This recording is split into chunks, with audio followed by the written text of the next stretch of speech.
আমাদের রাষ্ট্রটাকে কষ্ট ও পরিশ্রম করে রেখে গিয়েছেন। আমরা তিনার রুহের মাগফিরাত কামনা করি। আল্লাহ পাক রব্বুল আলামিন যেন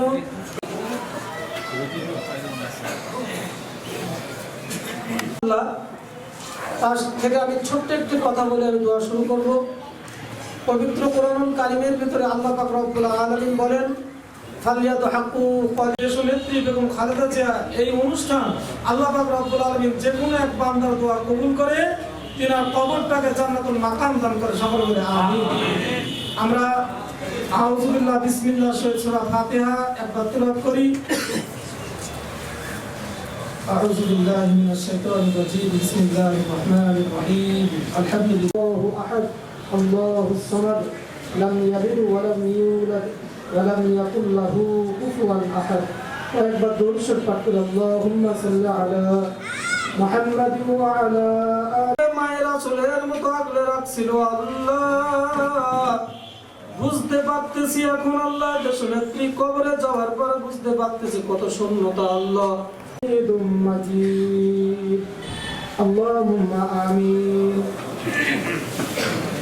ربنا ظلمنا أنفسنا وإن لم تغفر لنا وترحمنا لنكونن من الخاسرين ربنا تقبل منا إنك أنت السميع العليم وتب علينا إنك أنت التواب الرحيم হে রব্বে কারীম, আমরা তোমার দরবারে হাত উঠাইছি ও আমার মালিক।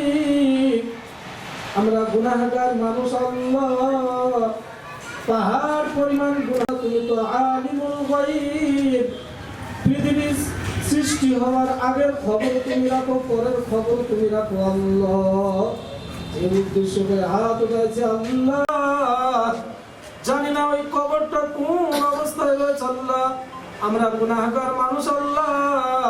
আমরা দোয়া করতেছি আমাদের নেত্রী বেগম খালেদা জিয়ার কবরটাকে জান্নাতুল ফেরদাউস আল্লাহ।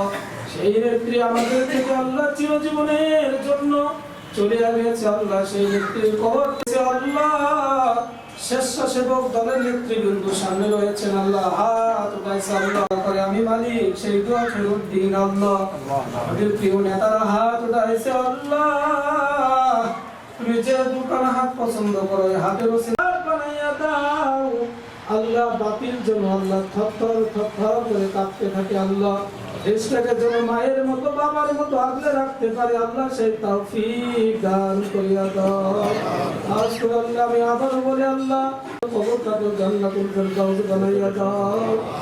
আজ করে আল্লাহ এই দেশের জন্য, দেশের মাটির জন্য আল্লাহ যারা জিতছে নসিব করিয়া দাও। রব্বির হামহুমা কামা রব্বায়ানি ইজ্জাতি আম্মা ইয়াসিফুন ওয়া সালামুন আলাল মুরসালিন والحمد لله رب العالمين كلمة طيبة لا গণতন্ত্রের মাতা, সিলভারের প্রধানমন্ত্রী, দলের চেয়ারপারসন দেশনেত্রী বেগম খালেদা জিয়ার আত্মার মাগফিরাত কামনা করে দোয়া, সেই দোয়ায় আমরা সব শরীক হয়েছিলাম। এই সমবেত হওয়ার সুযোগে আমরা একটি কর্মশালারও আয়োজন করেছি। সেই কর্মশালাটা হলো এই যে আগামী 12ই ফেব্রুয়ারি যে নির্বাচনটি হতে যাচ্ছে, সেই নির্বাচনে আমরা নির্বাচন কমিশন কর্তৃক ঘোষিত যে আচরণবিধি সেটা যেন দলের নেতা কর্মী সমর্থক সবাই মেনে চলে, সেটা নিয়ে অবহিত করা, কাজ করা। কারণ দীর্ঘ 16 বছরের সংগ্রামের পরে আমরা এমন একটি নির্বাচন পেতে যাচ্ছি যে নির্বাচনের জন্য দেশের আপামর জনসাধারণ উন্মুখ হয়ে আছে। একটি সুন্দর নির্বাচন হওয়া, সুন্দর নির্বাচন হওয়ার সংজ্ঞাটা হচ্ছে এই নির্বাচনে মানুষ যেন তার ভোটের অধিকার প্রয়োগ করতে ভোট কেন্দ্রে যেতে পারে এবং তাদের ইচ্ছা মতো ভোট দিতে পারে। এটাই হলো আমাদের চাওয়া। এই চাওয়ার জন্য দীর্ঘ সময় আমাদেরকে সংগ্রাম করতে হয়েছে, অনেকের রক্ত ঝরেছে, বিভিন্ন নেতা কর্মী বিএনপির গুম হয়েছেন এবং অনেকেই মারা গিয়েছেন। তো তাদের আত্মা শান্তি পাবে যদি আমরা একটি সুন্দর নির্বাচনে আমরা নির্বাচন কমিশন এবং সরকারকে সহযোগিতা করি এবং সুন্দর নির্বাচনের মাধ্যমে যেন দেশের গণতান্ত্রিক যে ধারা সেটা যেন ফিরে আসে।